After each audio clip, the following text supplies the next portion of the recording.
गंगा में कोई 10 साल से डूब रहे हैं, कोई 12 साल से डूब रहे हैं, कोई 15 साल से डूब रहे हैं, पर मरने का कोई खतरा नहीं। यहाँ तो तरने का आनंद मिल रहा है। जितना डूब रहे हैं उतना उभर रहे हैं ऊपर।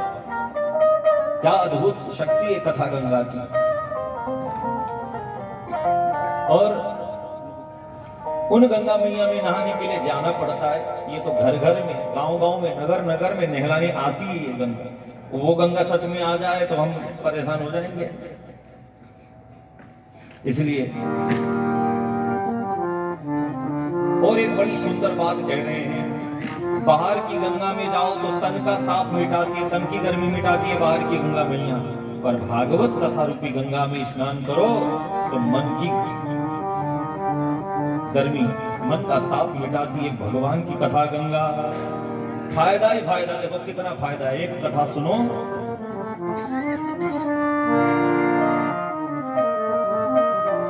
इस प्रकार हम लोगों को कार्तिक का पूरा पूरा लाभ मिल रहा है। आप लोग मत समझना कि हम गंगा मैया नहाने नहीं जा पाए। यहाँ तो खुद ऊपर से आ रही है गंगा।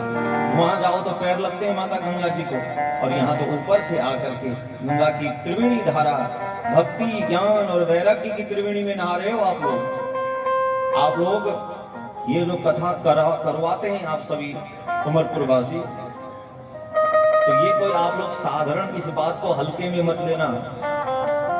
आज लोग सोचते हैं बहुत ज्यादा गुफा में तपस्या करने वालों को, बर्फ में चढ़ के तप करने वालों को, कुछ न खाने वालों को, कोई कहते हम तो बिल्कुल खाते नहीं जी, बिल्कुल। अरे वो बाबा जी बिल्कुल दूध पीते रहते हैं, वो बाबा जी सिर्फ फलाहार करते हैं, वो बाबा जी सिर्फ पानी पी, अरे वो तो कुछ खाते ही नहीं, पौना हरी बाबा है, पवन पीते हैं।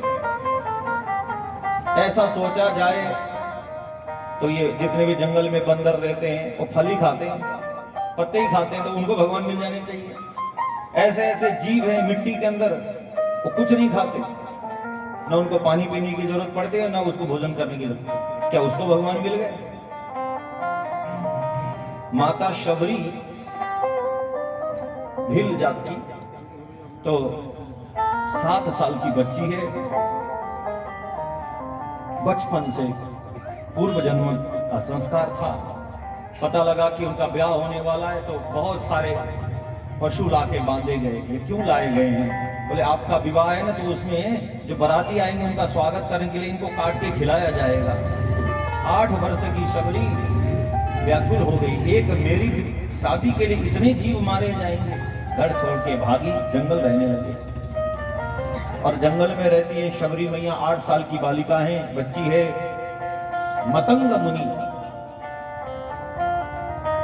की कुटिया। मतंग मुनि बड़े हैरान हैं। रात कोई लकड़ी, सूखी लकड़ी ला के रख देता है, रात को ही चूल्हा लीप देता है, कोई रात को ही आंगन की झाड़ू बुहारी हो जाती है। सुबह ब्रह्म मुहूर्त से पहले ही फूल पूजा के कुशा, फूल, जल सब रखा है। बड़े हैरान होते, ऐसा कौन सेवादार है भाई, सेवा का पता ही नहीं लग रहा है कौन करके जा रहा है। ये सबसे उत्तम सेवा है। सीधे हाथ ने दिया, उल्टे हाथ को पता नहीं लगा कब दे दिया हमने। देनहार कोई और है जो भेजत है दिन में, और वृथा भरम हम करे याते नीचे। हमारे भारतवर्ष के रहीमदास जी महाराज, अकबर बादशाह के मंत्री, आज के भारत के प्रधानमंत्री रहीम बादशाह जी महाराज, सब कुछ दान में लुटा दिया जितनी संपत्ति थी, और दान दे करके सिर झुकाते थे।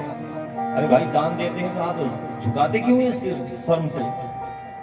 बोले यही कहा उन्होंने, देनहार कोई और है जो दिन रात दे रहा है, और हम क्यों भ्रम करके हम दे रहे हैं? हमें यदि भगवान ने देना काबिल बनाया है तो बड़ी कृपा समझें। तो ये शबरी एक दिन रात को गुरु महाराज जी छुप करके देखने लगे, आज देखूंगा ये 15 दिन से ये कौन ऐसी सेवा करके चला जाता है।